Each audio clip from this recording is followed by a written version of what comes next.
Alive or dead, it's your choice.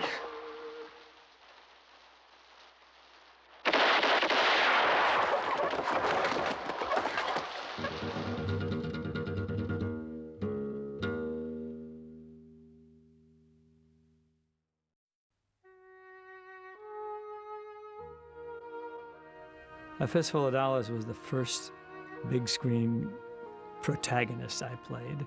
I had total freedom in the character because we didn't even speak the same language. And it was Sergio's second picture. He had done one picture called Colossus of Rhodes prior to that, and he'd never done a picture before that except he'd been assistant director. And then it was Marconi. I don't know if it was his very first score, but it was certainly one that put him on the map. And so we all kind of jumped out and had decent careers based upon that picture. After the first one took off and did so well, then the second one I thought would do well. I think I was one of the people who inspired him to do a sequel.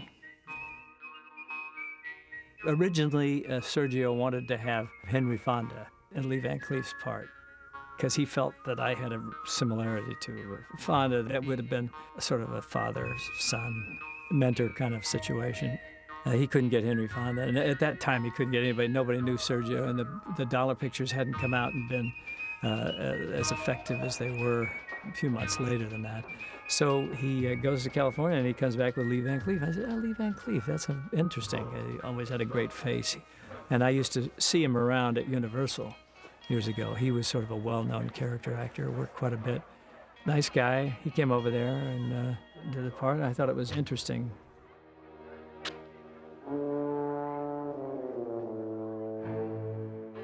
Sergio, one good thing he had, he was great with faces. If you notice those films, all those faces, those gypsies he would use to play the Mexican guys in his pictures, he always got really good faces. He was very, very detail-oriented when it came to casting. He didn't just say, get me 4 or 5 people to be in the background here.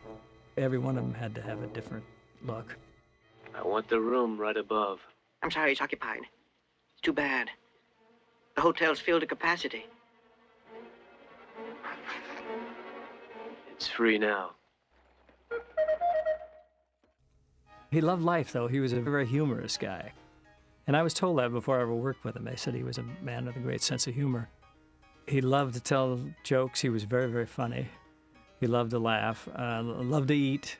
The first week I went over there on Fistful of Dollars, the first day of work, we broke for lunch, and all of a sudden, instead of breaking for lunch for a half hour like you would in this country, or an hour at the most, we sat down for a 2-hour lunch, and everybody's sitting drinking wine and eating spaghetti and everything. I thought, God, this is really something.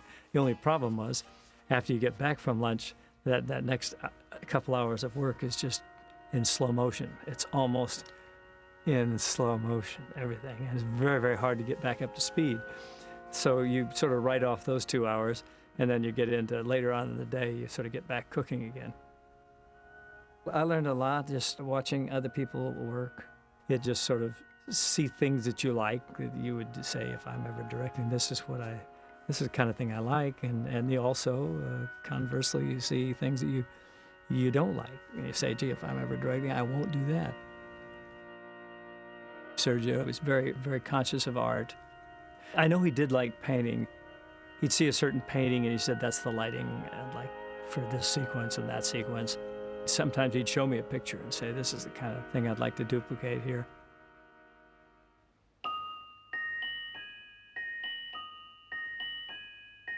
Sergio loved long pictures. He loved long sequences and long pictures. But if you're just telling a long picture to produce more production value, I think you can shorten some of that down. If you have a really depthy story and you need to have that time, then that's fine. And that's where he and I would differ, I suppose. He was a guy who was trying to become much more of a big production type director. He wanted to be David Lean.